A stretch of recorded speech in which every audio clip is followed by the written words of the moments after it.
কোনো কষ্ট নাই। আমি যদি জিজ্ঞাসা করিয়াই ফালাই বাবারা কতক্ষণ থাকবেন, আমার মনে হয় সবাই কলিজা দিয়া বলবে হাফিজ ভাই ফজর পর্যন্ত যদি রাখে আমরা কেউ যাব না। এটা কেমনে সম্ভব? এরে আল্লাহ মেধা দিছে। ও যুবক, ও বিন্দু বাবাজি, একটু চিন্তা করো, এটা কেমনে সম্ভব? টাকা দিয়াও এত মানুষ আনা যায় না, খানার লোভ দেখাইয়াও আনা যায় না, নিয়ন্ত্রণও করা যায় না। কত জায়গায় নিজেরা এতগুলো মানুষ এক জায়গায় হয়ে মারপিট করে, আর এখানে সব চুপচাপ হয়ে আছে। এটা কেমনে সম্ভব? একমাত্র আমার মদিনাওয়ালা নবীর আদর্শ মানার কারণেই সম্ভব। এরে নবীরা আশেক উম্মতেরা, ও যুবক একটু ভালো করে বুঝে আমার আল্লাহর ভয়। আজকে টুপি মাথায় দিলে মাথা গরম, তোমার থেকে কম বুঝি না রে বাবা। আজকে দাড়ি রাখলে যৌবনের ভাব চলে যায়, তাও বুঝি। লম্বা জামা পরার কারণে শরীর গরম লাগে, কম বুঝি না। এরপরেও কেন টুপি ছাড়ি না, নামাজ ছাড়ি না, বেপরদায় চলি না। এখানে আপনারা যারা বসে আছেন সবাই মুসলমান, আমিও মুসলমান। আপনাদের আল্লাহ আমার আল্লাহ এক নাকি দুই?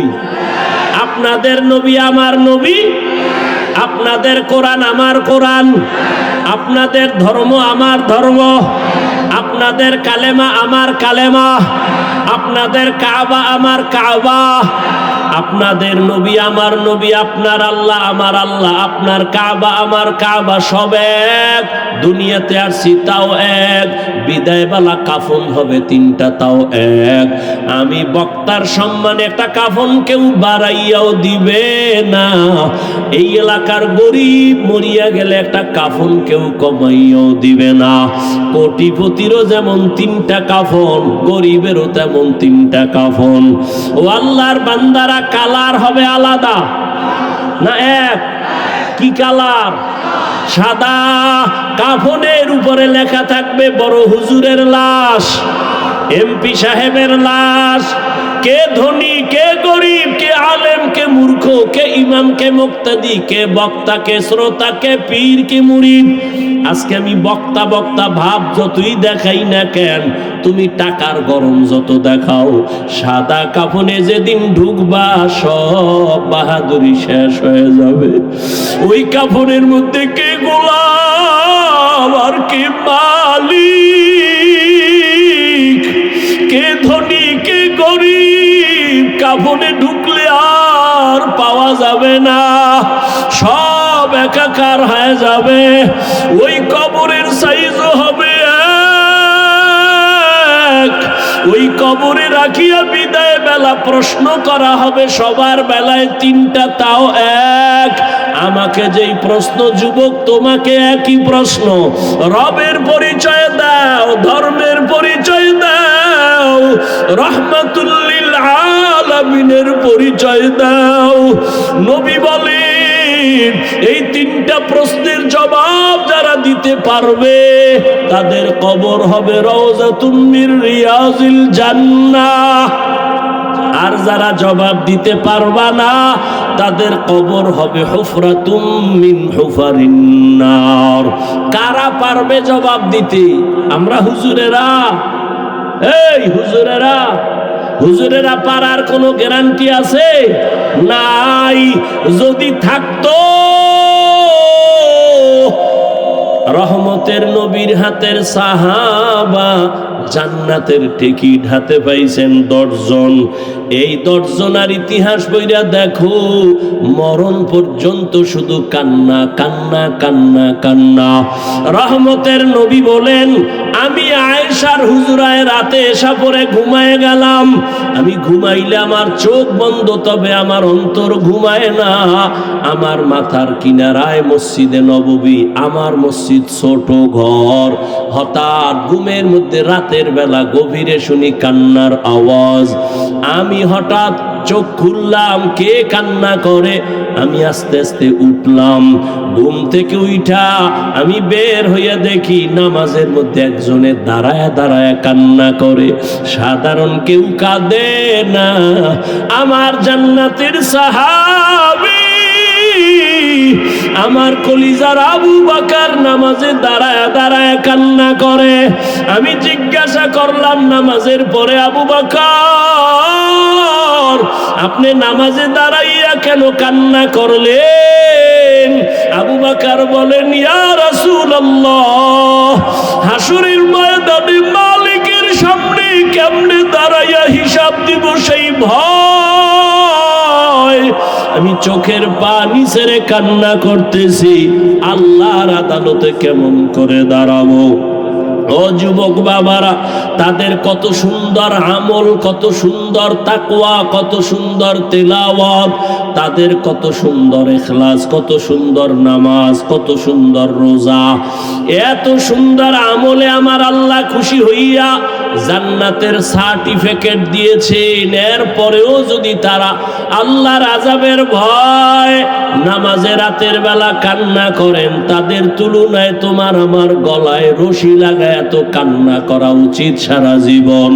কিন্তু কপাল বড় খারাপ, নিজেও কাঁদি না, কেউ কান্না করে তাও পছন্দ করি না। ও যুবক বাবারা, একটু হিসাবটা মিলাইয়া দেখো, তোমার লাইনে কত যুবক জীবনে মাদ্রাসায় যায় না, আলিফ বা তাও পড়ে নাই, স্কুলে পড়ে, কলেজে পড়ে। সত্য কথা বলো, তোমার মতো যুবক স্কুল কলেজে পড়িয়াও 5 বেলার নামাজ পড়ে, সত্য বলো আসেনি? তোমার কপালে কেন এত অভিশাপ? তুমি কেন পারো না রে বাবা? তোমার মতো যুবক তাকায় দেখো, র্যাব, আর্মি, পুলিশ, বিডিআর এর চাকরি করে, ব্যবসা করে, দেখো 5 ওয়াক্ত নামাজি আছে না? বলো তুমি কেন পারো না? তোমার মতো যুবক রাস্তায় গাড়ি চালায়, 5 বেলার নামাজ পড়ে, তুমি কেন পারবা না? তোমার কপালে তো কেন খারাপ? তোমার উপরে কার অভিশাপ লাগছে জানি না রে বাবা। তোমার মতো যুবক নদীর মধ্যে মাছ ধরে, নামাজ ছাড়ে না, তুমি কেন পারো না? তোমার মতো যুবক doctor, professor, engineer, OC, DC, SP, 5 ওয়াক্ত নামাজি আছে, তুমি কেন পারবা না? মনে মনে ভাবছো হুজুরদের কথা মিথ্যা, কোরআন মিথ্যা। কি ভাবছো? মনে করছো তোরা অনেক উপরে উঠছো? এরে যুবক, বিপদে বিপদে কেউ হাসে, কেউ কাঁদে, কিন্তু উলামায়ে কেরাম, নবীর আদর্শ যারা মানে, তাদের কোনো চিন্তাই নাই। করোনার ভিতরে স্কুল বন্ধ, কলেজ বন্ধ, চাকরি বন্ধ, ব্যবসা বন্ধ, ফ্যাক্টরি বন্ধ, গাড়ি বন্ধ, সব বন্ধ। উলামায়ে কেরামের একটা মাদ্রাসাও বন্ধ হয় নাই। না খাইয়াও কোনো আলেম মরে নাই, ভিক্ষাও করে নাই।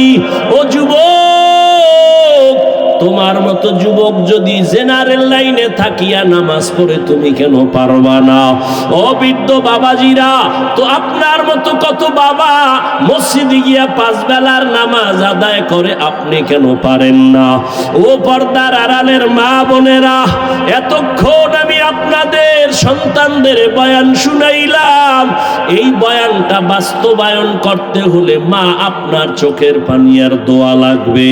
ও পর্দার আড়ালের মা, আপনাদের জীবনটা কতই যে ধন্য।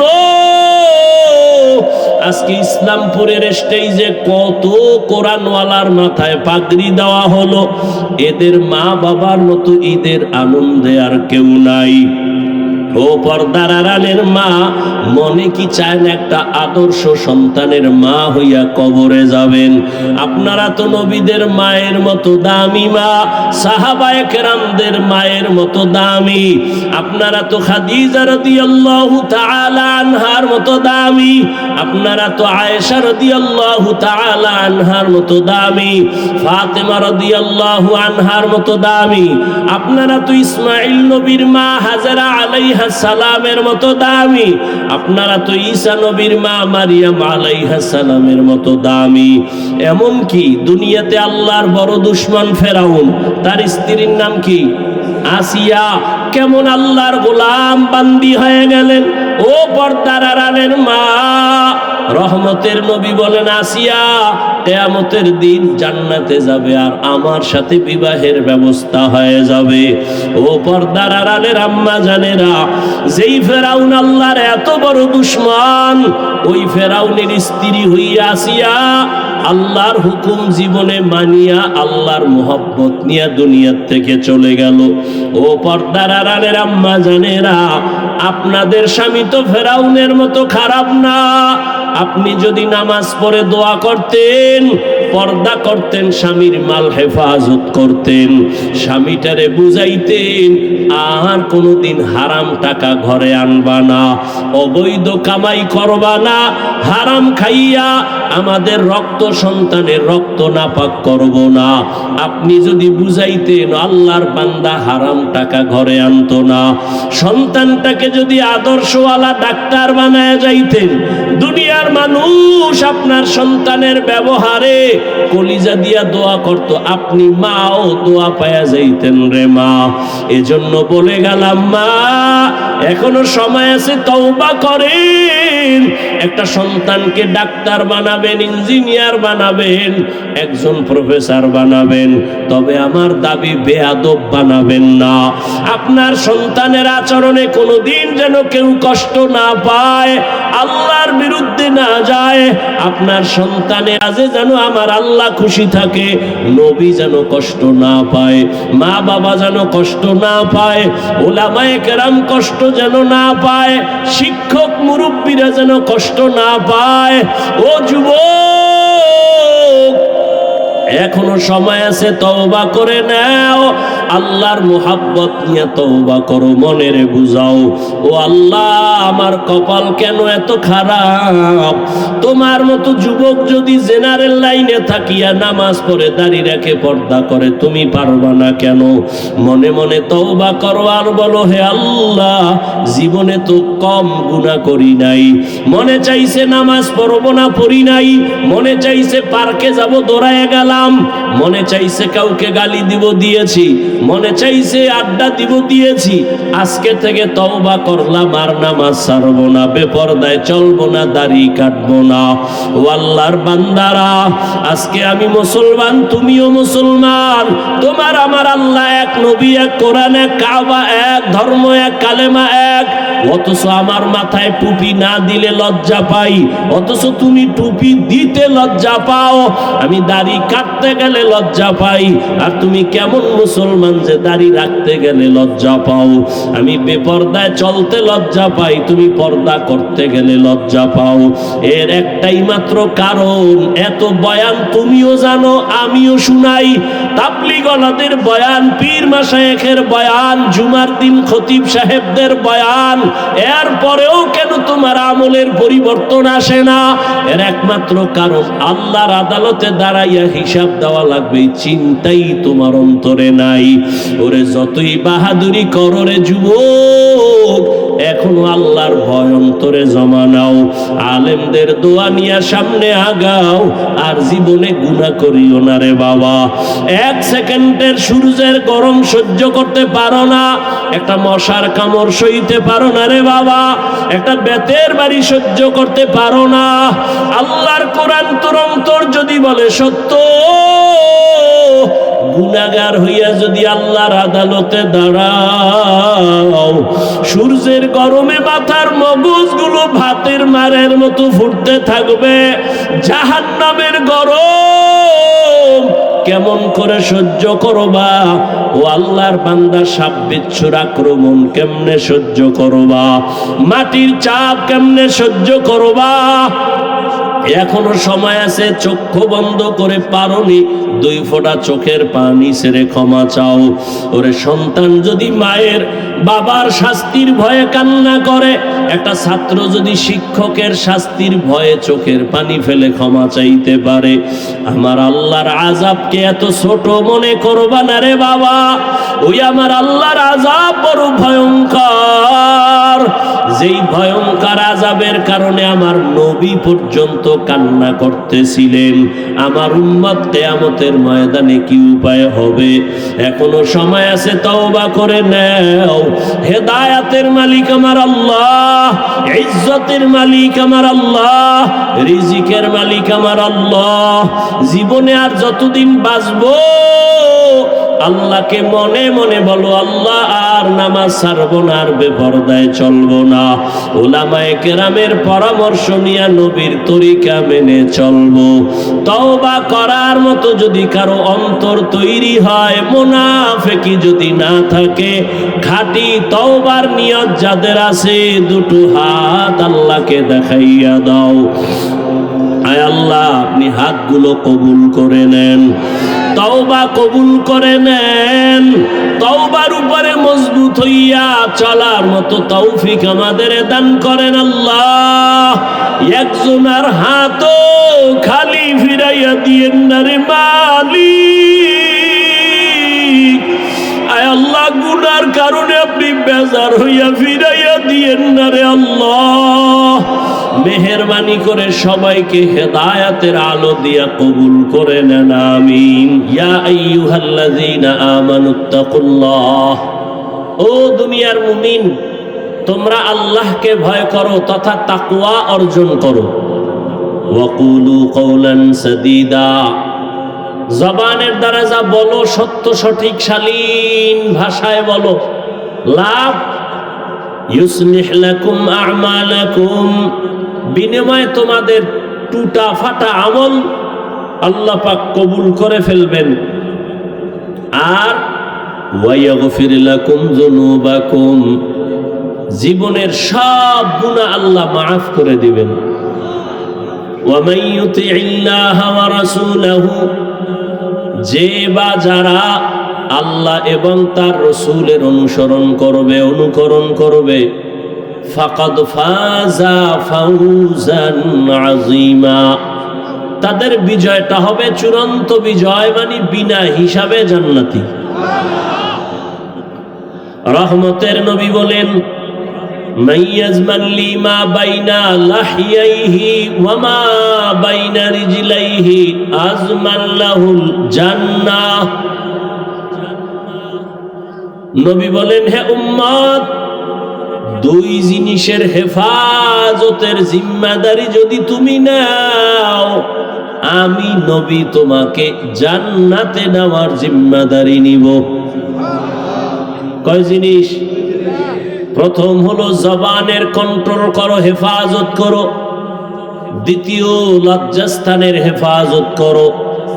এই দুইটা জিনিসের হেফাজত যদি করতে পারো, আমি নবী তোমাকে জান্নাতে নেওয়ার জিম্মাদারি নিব। আয়াত এবং হাদিসের মূল আলোচনার বিষয়বস্তু জবানকে কন্ট্রোল করা।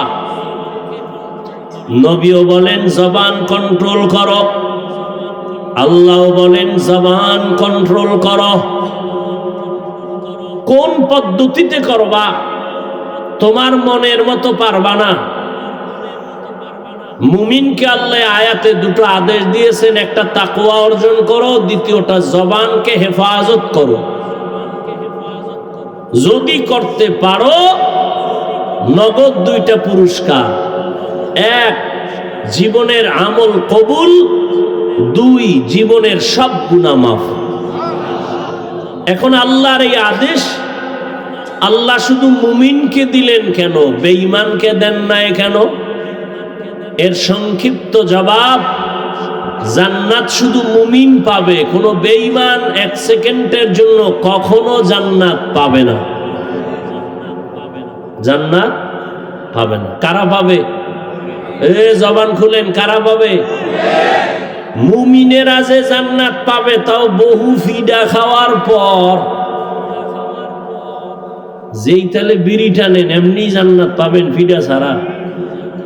যেখানে এত আশেকে রসুল, সব টাটকা আশেক, ফজর পরে নাই, জহুর পরে নাই, আসর পরে নাই, মাগরিব পরে নাই, এশাও পরে নাই।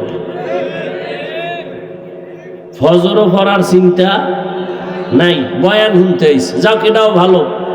আল্লাহ যদি এর বরকতে হেদায়াত দান করেন, প্রত্যেকের সিনায় আল্লাহ হেদায়াতের নূর দান করেন। তো জান্নাত শুধু মুমিন পাবে, কোন বেঈমান আর মুমিনও পাবে অনেক হিসাবের পর। কেন? রহমতের নবী বলেন, আমি মুহাম্মদ শেষ নবী, আমার আগে একদল উম্মত ছিল বনি ইসরাইল, বড় চালাক। এই বনি ইসরাইল নিজেদের মধ্যে দ্বন্দ্ব আর দূরত্ব তৈরি করে দলাদলিতে তারা ৭২ দল হয়েছিল।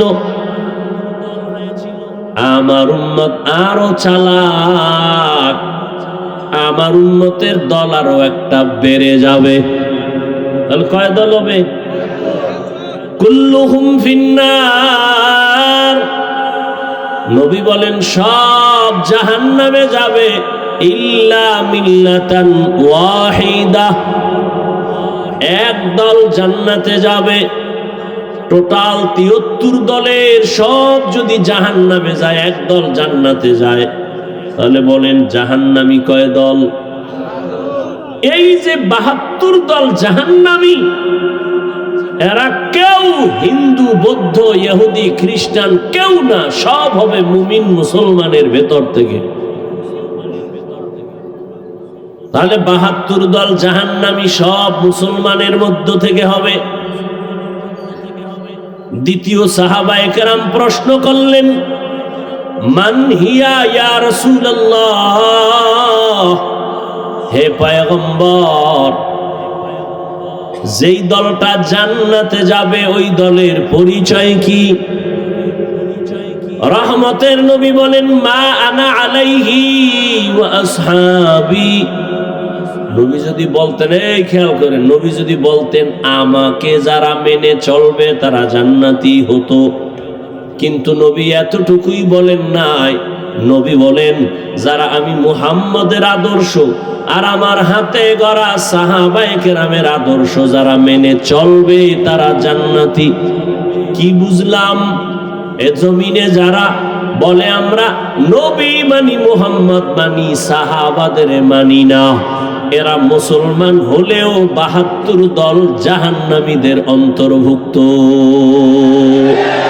দুকু যাও সুন্নতে আহমদ কো যাবা মুহাম্মদ কৈবুয়াদ নিসবত তোরা মান আহাব্বা সুন্নতি কওলে রাসূল মজদায়ে কানা মাই হাম কুন কবুল।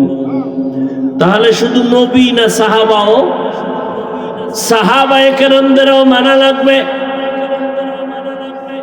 যারা সাহাবায়ে কেরামের বিরোধিতা করে ইশারা ইঙ্গিতে তাদের চিহ্নিত করে নাও, এ যদি হুজুরও হয় মুসলমানও হয়, তবে ৭২ দল জাহান্নামীদের দলভুক্ত।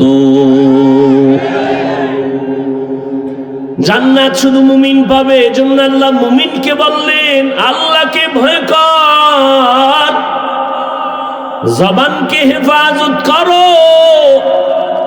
যদি করতে পারো 2টা পুরস্কার তোমাকে দেওয়া হবে। জীবনের সব আমল কবুল, জীবনে যত গুনাহ করবা সব আমি মাফ করে দিব। 1 নাম্বার আদেশ আল্লাহকে ভয় কর, দ্বিতীয় হলো জবানকে কন্ট্রোল করো। আল্লাহ জবানকে হেফাজতের কথা কেন বললেন? কান হেফাজত করো কেন বলেন নাই? চোখ হেফাজত করো এখানে কেন বলেন নাই? হাত হেফাজত করো কেন বলেন নাই? চোখ হেফাজত করো কেন বলেন নাই? জবানকে হেফাজত করো কেন বললেন? এর কারণ হলো পুরা দেহের মধ্যে আপনার আমার জিহ্বা, জবান হলো মারাত্মক একটা বড় অস্ত্রের নাম। হাদিসে পাকে রহমতের নবী বলেন, প্রতিদিন সকালবেলা অঙ্গ প্রত্যঙ্গ গুলো জিহ্বা থেকে পানা চায়, ও আল্লাহ জিহ্বার অত্যাচার থেকে পানা দাও। জবানে জানি আবার কোন কথা বলে পেছ লাগায় দেয়, আর আইসা হামলা শুরু হয় হাতের উপরে, চোখের উপরে। অঙ্গ প্রত্যঙ্গ গুলো আল্লাহর কাছে পানা চায় জবানের খারাপ আচরণ থেকে। এই জবান এমন একটা অস্ত্র, বেলেটের মতো চতুর্পার্শ্বে তার ধার, বেলেটের চারপার্শ্বে ধার, যেদিকেই মারে ওদিকেই কাটে। বলে জিহ্বাটাও এমন। কয় কেমন? কয় তাকায় দেখ, একটা অমুসলিম এই জিহ্বা নারায় যদি বলে লা ইলাহা ইল্লাল্লাহ, ইয়াকিন আর ঈমানের সাথে মুমিন হয়ে গেল। আবার এই জিহ্বাটা নারাইয়া যদি বলে আমি আল্লাহ মানি, নবী মানি, কোরআন মানি, তবে নামাজের হুকুম, দাড়ির হুকুম, পর্দার হুকুম মানি না, ঈমান আছে? শেষ। তাহলে একই জিহ্বা একবার মুমিন বানাইলো আর একবার বেঈমান বানাই দিল, কাম একটাই করতেছে। এই জিহ্বা নারাইয়া অপরিচিত একটা মেয়েকে যদি সাক্ষীর সামনে বলে তুই আমার স্ত্রী, আমি কবুল করে নিলাম, অপরিচিত মেয়েটা তোমার আপন সঙ্গিনী হয়ে গেল। আবার এই একই জিহ্বা নারায় যদি বলো আপন বউকে বলো তালাক, আছে? তোমার জীবনের আপন সঙ্গিনী বিদায়। বিচারকের চেয়ারের মধ্যে বসিয়া বিচারক যদি জিহ্বা নারায় ডান দিকে তাকায়া ফাঁসির আসামিকে বলে তোকে মুক্তি দিয়া দিলাম, ফুলের মালা পরে বাড়ি যাবে। আবার এই বিচারক একই জিহ্বা নারাইয়া যদি বাম দিকে তাকায় বলে নিরপরাধের বলে ধর, নিরপরাধ ব্যক্তির হাতে পুলিশের হ্যান্ডকাপ লেগে যাবে। জিহ্বা এমন একটা অস্ত্র, এই জবানের কথার দ্বারা প্রমাণ হবে আমি ভালো না খারাপ। এই জবানই আমাকে পরিচয় দেয় আমি মুমিন না বেঈমান। আমার হাত পরিচয় দিবে না, চোখ পরিচয় দিবে না আমি মুমিন কিনা। আমার জবানের কথা পরিচয় দিবে আমি ভালো বংশের নাকি খারাপ। আমার জবানের কথায় পরিচয় দিবে আমি ইমানদার নাকি বেঈমান। আমার জবানের কথার দ্বারাই প্রমাণ হবে আমি ভালো নাকি খারাপ। জবানটা বড় মারাত্মক একটা অস্ত্র, তোমার ইচ্ছার বিরুদ্ধে চলে। অগ্রিম তুমি ঘুমায় আছো, এর মধ্যে তোমার জবান চলতেছে, কথা কয় ঘুমাইয়া, কয় না? তাহলে তোমার ইচ্ছার বিরুদ্ধে জবান চলে। এজন্য আল্লাহ কয় জবানকে হেফাজত করো। রহমতের নবীও বলেন জবান হেফাজত করো। ইয়া ইলাহি তু মেরা মাবুদ হ্যায়, ইয়া ইলাহি তু মেরা মাশুক হ্যায়। জবানের হেফাজত করো হে গোলাম। এতক্ষণ জবানটা কত বড় মারাত্মক এটা বুঝাইলাম, কিন্তু আবার খেয়াল করেন এটা কত বড় আল্লাহর দেওয়া নিয়ামত। খানার প্লেট সামনে নিছেন, খানার মধ্যে কোনো চুল আছে কিনা সব চোখের রাডার দিয়া খুঁজলেন। খুঁজার পরে আপনি নিশ্চিত খানার মধ্যে কোনো ঝামেলা নাই। একটা লোকমা যখন আপনি দিছেন, একটা চিকন চুল খানার লোকমায় চোখের রাডারে ধরা পড়ে নাই, জিহ্বায় ধরা পড়ে গেছে। এরে আল্লাহর বান্দা, এটা কত বড় নিয়ামত। মাইকে কথা বলি, বিদ্যুতের বাতি জ্বলে, চার্জ চলে যায়, ফ্যানের বাতাস দিয়া মেশিন ঠান্ডা করা লাগে, একটানা মেশিন চললে গরম হয়ে আগুন লাগবে। অথচ আল্লাহর দেওয়া জিহ্বা নামের কত বড় নিয়ামত। দুনিয়াতে আসার থেকে এই জিহ্বা নারায় যে কত হাজার হাজার লাখ কোটি কথা সাপ্লাই দিলাম, কোনদিন এই জিহ্বার কথা বন্ধ হয় নাই, ব্যথাও করে না। মানুষের কথা বলতে বলতে গাল ব্যথা করে, ঠোঁট ব্যথা করে, কপাল ব্যথা করে, মাথা ব্যথা করে। আজও পর্যন্ত 50, 60, 70 বছরের বান্দার জিহ্বা ব্যথা করে না। এই কথাগুলো কোন মেশিনে সাপ্লাই হয়? এই মেশিনটারে ঠান্ডা কে বানায়?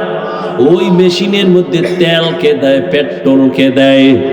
ও আল্লাহর বান্দা, তুমি মোবাইল চালাও, মোবাইলে কথা চলতেছে, হঠাৎ মোবাইল বন্ধ হয়ে গেছে। কি ব্যাপার? চার্জ নাই, মোবাইল আর কথা শোনা যায় না। তুমি জিহ্বা নাড়াইয়া নাড়াইয়া কত বছর জিহ্বা নাড়ায় কত কথা বললা, কয়দিন তুমি জিহ্বার হক আদায় করছো, চার্জ দিয়েছো? এরে নবীর উম্মতের দল, এত সুন্দর কথা, কথা তো আবার সবাই বলে, তবে সবার কথায় মজা লাগে না। লাগে? কেউ কথা বললে মনে কয় বন্ধ কর, বহুত হইছে বন্ধ কর।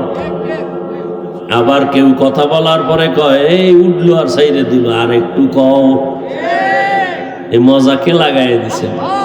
কাদের কুদরত দারি বর কামাল, আন্তা রব্বি আন্তা হাসবি জুল জালাল, তুহি কাদের জলিলুল্লাহ জাহাদার, বহর হালে তুহি মেরা নেগাহদার। আল্লাহর নেয়ামতের শুকর আদায় করো হে মুমিন। জিহ্বা নামের নেয়ামতটা কত বড় নেয়ামত। মানুষ বলে মুখের কথাই জয়, মুখের কথায় আবার ক্ষয়। এরে আল্লাহর গোলাম, রহমতের নবী যার কোনো তুলনা আছে, এমন একটা জমিনে আল্লাহ পাঠাইছেন যেই জমিনের মানুষ ছিল বড় খারাপ। মক্কার মানুষের মতো খারাপ চরিত্রের মানুষ ওই সময় দুনিয়াতে আর কোথাও ছিল না। ওই মানুষের মাঝে আমার নবী আসছেন। মাত্র 13 বছরের ব্যবধানে ওই খারাপ মানুষগুলো জান্নাতি মানুষ হয়ে গেল। বেতের বাড়ি লাগে নাই, একমাত্র রহমতের নবীর জবানের ব্যবহার। নবীজির জবানের ব্যবহারে দুশমন পর্যন্ত বন্ধু হয়ে যাইত। ইহুদি নবীর সামনে তরবারি নিয়ে দাঁড়ানো আর কেউ নাই, ডাক দিয়া কয় এই আব্দুল্লাহর ছেলে, এখন তোমার পাশে কেউ নাই? বলে তাই? আমি এখন একা, তরবারি আমার হাতে, তোমার কল্লার উপরে যদি মারি কে ভিড়াবে? নবী বলেন আমার আল্লাহ। রহমতের নবী কথা বলা মাত্র ইহুদির তরবারিটা মাটির মধ্যে পড়ে গেছে। তরবারিটা নবী হাত দিয়ে উঠাইছেন। উঠে কয় ইহুদি, তরবারি কই? কয় মুহাম্মদের হাতে। কয় এখন যদি তোর কল্লার উপরে মারি কে ফিরাবে? কয় কেউ না। কয় ক আল্লাহ ফিরাবে। এটা যদি কই তাহলে আর কালেমার বাকি কি? যদি কই আল্লাহ ফিরাবে তো কালেমার বাকি কি? মুহাম্মদ মাফ করে দাও, আর কালেমা পড়ায় মুসলমান বানায় দাও।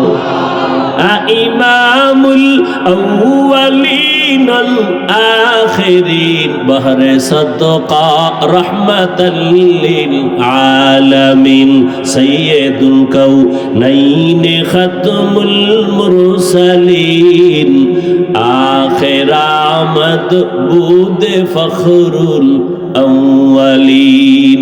আপনারা কিছুক্ষণ বসবেন নি না? ব্যারাম কিছুক্ষণ পরে আবার বিড়ি টানার নেশা। হ্যাঁ, আসলে বিষয় কি জানেন?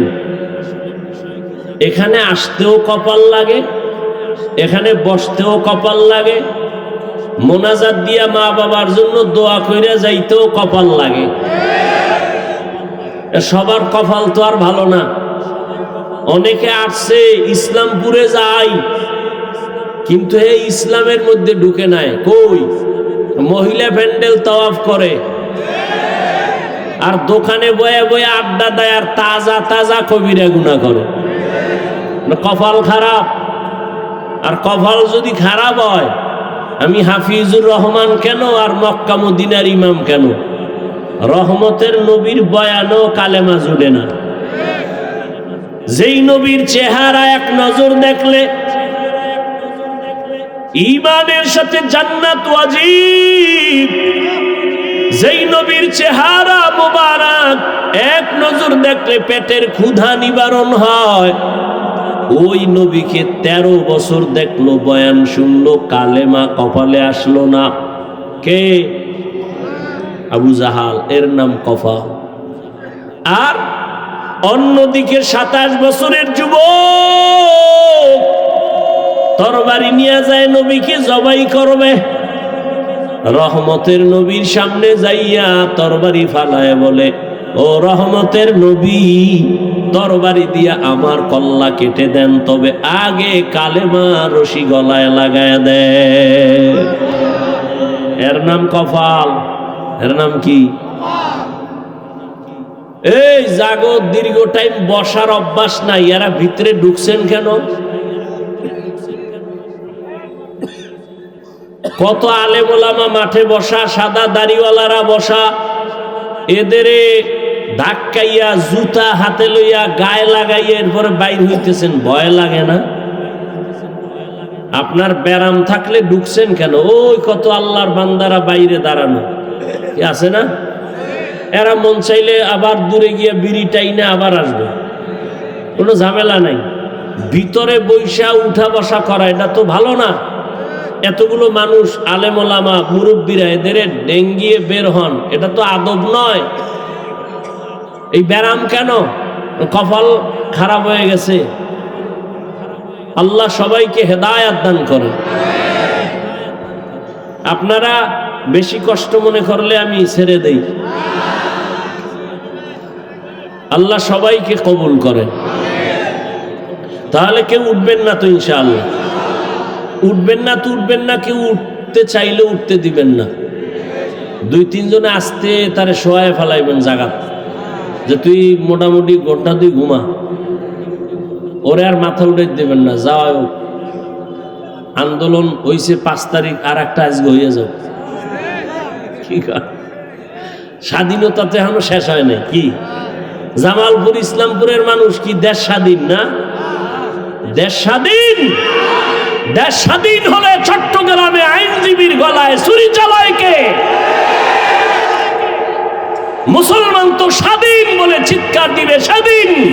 এই জমিনের মধ্যে উলামায়ে কেরাম সিনা টানবে, কোন সুদখোর বেনামাজির অনুমতি লাগবে না যেদিন। এই থামো, আবার যখন লাগবে রেডি থাও, ওই মাঠে নামা লাগবো। কারণ আন্দোলন মুসলমান একবার করে না, বারবার। জালেমের বিরুদ্ধে আন্দোলন চলবেই। জীবন একবার দেয় না মুসলমান, বারবার।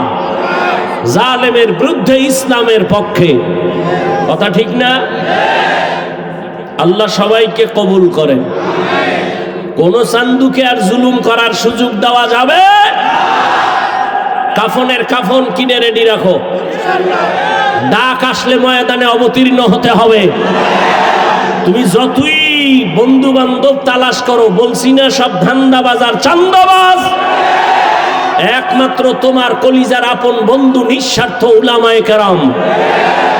অতএব উলামায়ে কেরাম ডাক দিলে আবার ময়দানে আসতে হবে, কোনো ব্যক্তির জন্য না, আল্লাহর দ্বীনের জন্য। আল্লাহ সবাইকে কবুল করেন। কোন আলেমের সাথে কোনো বেয়াদবি চলবে? আমি একটু আগে এক জায়গায় বয়ান করেছি, সেদিন ঢাকায় বলছি, যারা আলেমদের সাথে বেয়াদবি করবে তাদের লিস্টি দাও। ইমামের সাথে, মাদ্রাসার কোনো শিক্ষকের সাথে, কোনো বক্তার সাথে উল্টা পাল্টা করলেই তাদের লিস্টি আমাদেরকে দাও। ঢাকার থেকে আবার আলেমদেরকে নিয়ে বসে আবার আন্দোলনে, জালেমের বিরুদ্ধে ময়দানে আবার নামতে হবে। কোন মাস্তানি চলবে? এদেশে আলেম ওলামা কম, মাদ্রাসা কম, কেউরে দরকার নাই। আমরা শুধু আলিয়াও লাগবে না, আমরা কওমি মাদ্রাসার হুজুর আর ছাত্র যদি রাস্তায় নামি, পলানেরও জায়গা পাইতো না। প্রত্যেকটা নাস্তিক আর বেয়াদব ওলামায়ে কেরামের অনুমতি ছাড়া কথা বলার সাহস পাবে না। আল্লাহ সবাইকে হেদায়েতের দৌলত দান করেন। শিয়ালের হাতে মুরগি দিয়ে কয় 3 দিন আমানত। শিয়াল পণ্ডিত কয় দোয়াও চাই মাফ চাই। জিন দেখানো মরাও পাইতে না।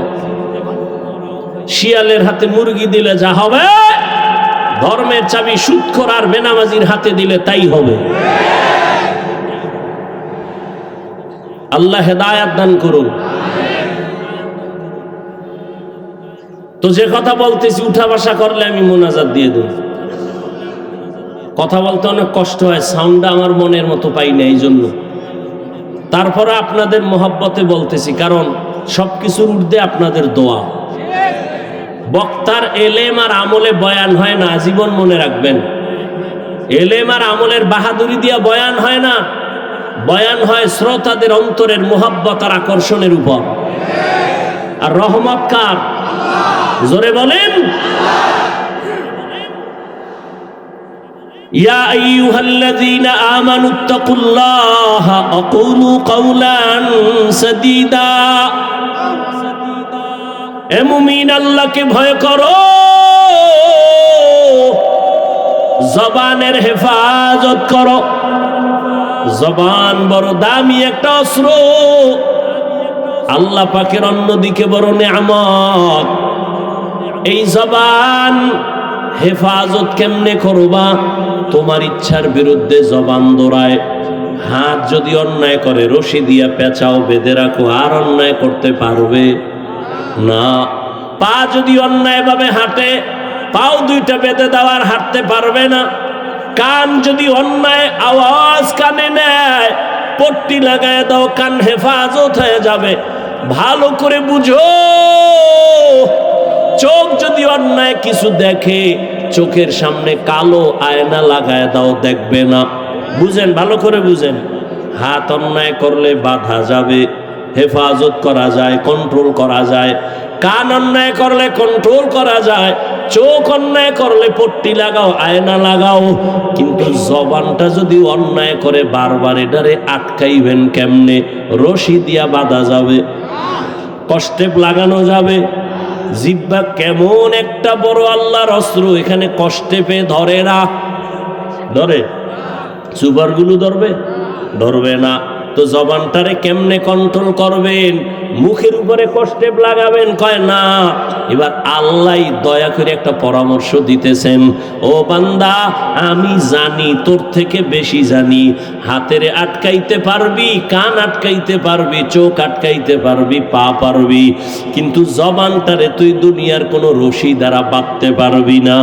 এটার জন্য আমি আল্লাহ কুদরতের একটা মেডিসিন দিছি, ওই মেডিসিন লাগায় দে, জিহ্বা কন্ট্রোল হয়ে যাবে। ওই মেডিসিন আমার আল্লাহর দেওয়া, মেডিসিনের নাম হলো তাকওয়া।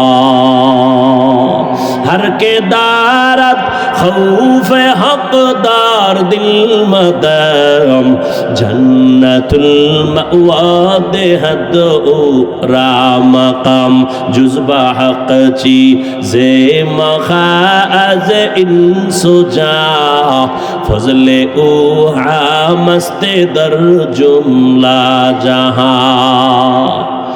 তাকওয়া মানে আল্লাহর ভয়। ওই আল্লাহর ভয় নামের মেডিসিন দিয়া জবানটাকে আটকাইয়া দাও। আল্লাহর আদালতে দাঁড়াইয়া হিসাব দেওয়ার ভয়, এই ভয়ের নাম তাকওয়া। কয় ভয়টা অন্তরে ঢুকাইও। কয় কোথায় পাবো এই ভয়ের মেডিসিন? আল্লাহ বলেন, যারা এই জমিনে আমার প্রিয় গোলাম, আমার প্রিয় বান্দা আহলুল্লাহ, এদের নেক নজর লাগাও, অন্তরে তাকওয়া চলে আসবে, আল্লাহর ভয়। আমি এখানে যদি আপনাদের প্রশ্ন করি, আপনারা কারা কারা আল্লাহকে ভয় করেন? সবাই দোনো হাত উঠাইবে। চালাক যারা, তারা পাও 2টা উঠায় বলবে, আমরা হুজুরগো থেকে বেশি আল্লাহরে ভয় করি। যদিও নামাজ পড়ি না, তবে আমগো ঈমান তাজা আছে না? চালাক বলবে, আমরা নামাজ না পড়লে আমগো দিল পরিষ্কার। সবাই বলবে আমি আল্লাহকে ভয় করি। আমিও বলি আমি আল্লাহকে ভয় করি, তুমি নামাজ বাদ দিয়ে বলো আল্লাহকে ভয় করি, আর আমি নামাজ ঠিক রেখে বলি আল্লাহকে ভয় করি। আসলে আল্লাহর ভয় কি জিনিস সেটার হাকিকত এখনো জানি না রে বাবা। আল্লাহর ভয়ের হাকিকত উদাহরণত এমন বলি, একটা সন্তান মা বাবাকে ভয় করে বলে তার প্রমাণ, সন্তান মা বাবার সামনে কখনো অন্যায় করে না, কেন? শাস্তির ভয়। ঠিক একটা শিক্ষকের ছাত্র ভয় করে, তার প্রমাণ ছাত্র শিক্ষকের সামনে অন্যায় করে না, শাস্তির ভয়। ঠিক এই জমিনে যেই বান্দা যে বান্দি আল্লাহকে ভয় করবে, ওই বান্দা গলায় ছুরি লাগাবে, দাড়ির মধ্যে ছুরি লাগাবে না। हर के दारत खौफे हक़दार दिल मदम जन्नतुल मअवा देहद रामकाम। আল্লাহর ভয় অন্তরে জমা করো হে মুমিন। কেমন আল্লাহর ভয়? রহমতের নবী বিদায়, আবু বকর সিদ্দিক রাদিয়াল্লাহু তাআলা আনহু খেলাফতের দায়িত্বে রাষ্ট্র পরিচালনা করতেছেন। একদিনের ঘটনা, তার স্ত্রী একদিন বলেন, ও খলিফাতুল মুসলিমিন, আমার একটু মিষ্টি খাইতে মনে চায়। আবু বকরকে বলতেছেন, কোন সময়? যখন আবু বকরের আঙ্গুলের ইশারায় পুরা রাষ্ট্র চলে। টাকার অভাব আসেনি? বিবি বললেন একটু মিষ্টি খাইতে মনে চায়। আল্লাহর ভয় কাকে বলে? এবার স্ত্রীর কথা আবু বকর বলে, ও বিবি, মিষ্টি খাওয়ানোর মতো টাকা আমার কাছে নাই। এর নাম আল্লাহর ভয়। রাষ্ট্র পরিচালনা করতেছেন, টেলিফোন করলেই তো টাকার পাহাড়, কিন্তু আবু বকরের মতো গোলাম আল্লাহর ভয় নিয়ে বলে, ও বিবি, তোমাকে মিষ্টি খাওয়ানোর মতো টাকা নাই।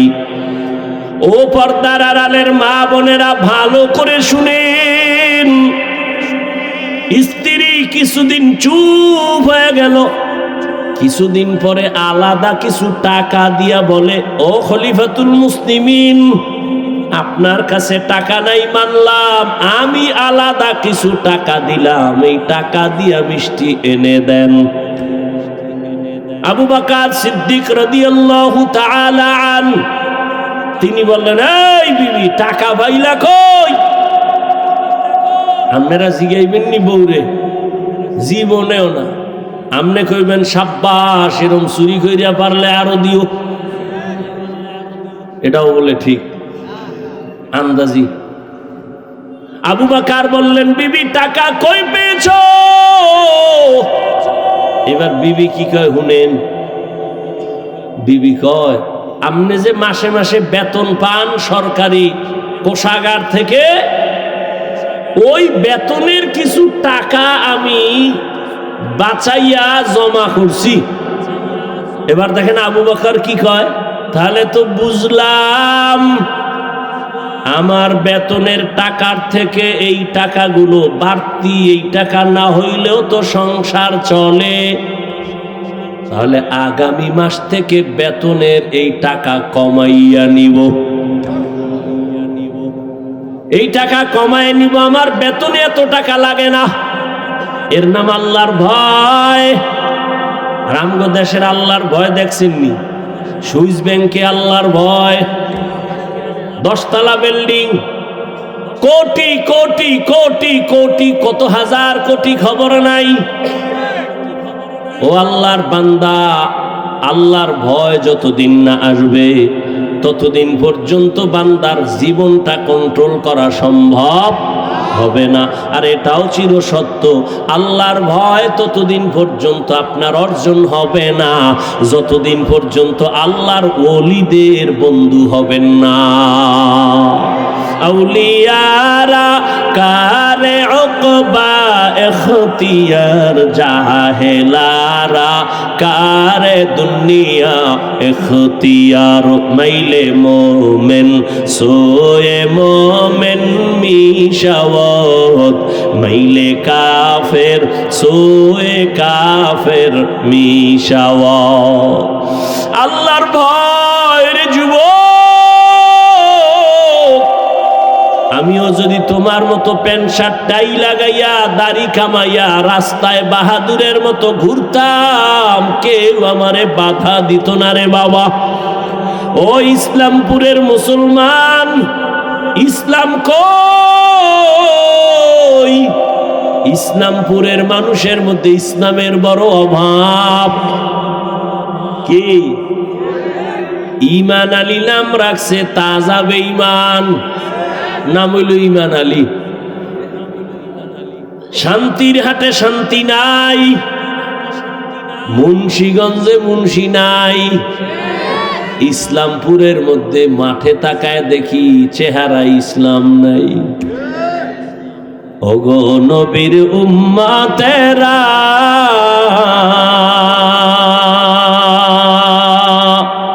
হয়ে আজি দিশাহারা, কোরআন হাদিসের চলো যখন যাহা চায় মনে, নবী বিনে কে তরাবে পুলসিরাত মিজানে, নবী বিনে কে তরাবে পুলসিরাত মিজানে। এরে নবীর উম্মতের দল, ও আমার কলিজার যুবক, কয়দিন আর হায়াত নিয়ে বাঁচবা এমন একটা দিন নাই যুবকের লাশের খবর নাই। ও যুবক বাবা, এতক্ষণ যে আমি চিল্লাইয়া তোমার সামনে কথা বললাম, একবারও বলি নাই আমি 5 কল্লি মাথায় দিয়েছি, তুমিও দাও, না হয় জাহান্নামে যাইবা। আমি কওমি মাদ্রাসার সন্তান, তুমি যদি কওমিতে না যাও তোমার কপাল নষ্ট হবে বলি নাই। আমি তাবলীগের সন্তান, আমি পীরের মুরিদ, একবারও বলি নাই তাবলীগ আর পীরের কাছে না গেলে জাহান্নামে যাইবা। আমি তোমাদের কি বুঝাইতে চাই বাবা? আমি কথা বলি না হুজুর হও, পাগড়ি লাগাও, তসবি পড়ো না রে বাবা, এত ভয় পেও না।